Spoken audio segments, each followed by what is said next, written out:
Howdy, Compelled Unbeliever here. Today we're going to talk about how do you hear the voice of God. It can't be stressed enough how important it is to actually know that we really are hearing the voice of God. It just got real. When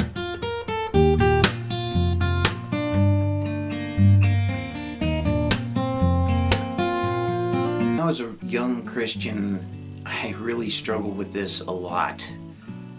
People all around me in the church and so forth would always talk about how God told them this, God told them that, etc.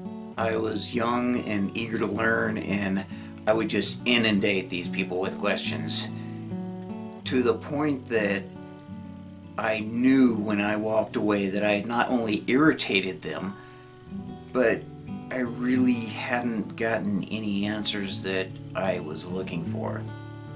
There were two things that particularly bothered me. First was I noticed that people would invoke God told me so that no one would question them. I remember there was one gal that told me that she was going to move to Texas to see her boyfriend because God told her so.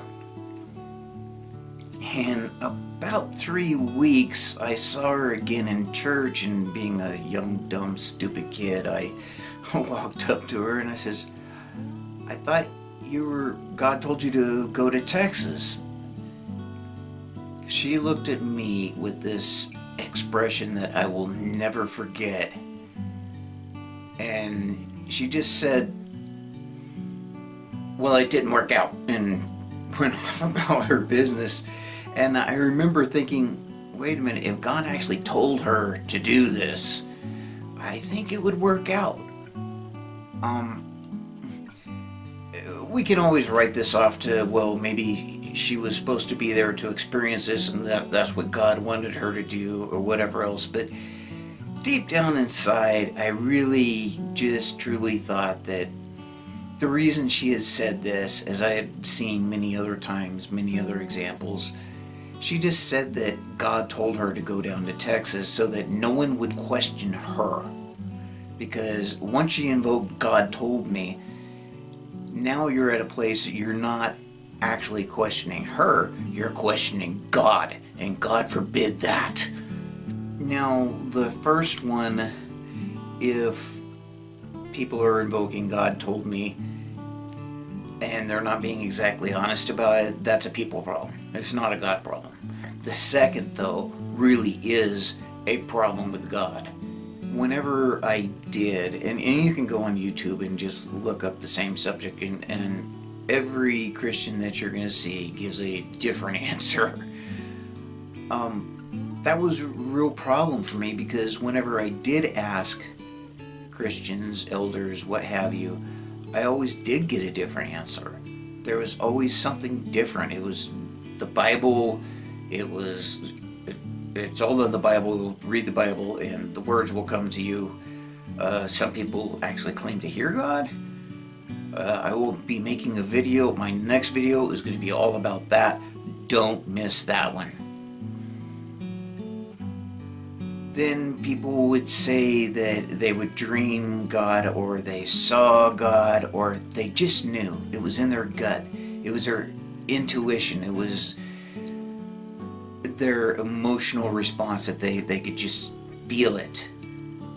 Some people would say, well, if it aligns with God's word, then it came from God. If it doesn't, then it didn't. So my first problem with this is my natural mother and grandmother were both schizophrenics. They saw things and heard things and so forth that didn't actually happen. In my next video, I'll be getting into how I actually have hallucinations. It's not related to schizophrenia. So what was really important is how was I to determine that whatever voices or intuitions or gut feelings or anything of such dreams, how did I know that that was actually coming from God and it just wasn't circumstantial? It wasn't something that I made happen. How did I know that it was not internal coming from me, that I was simply attributing to God?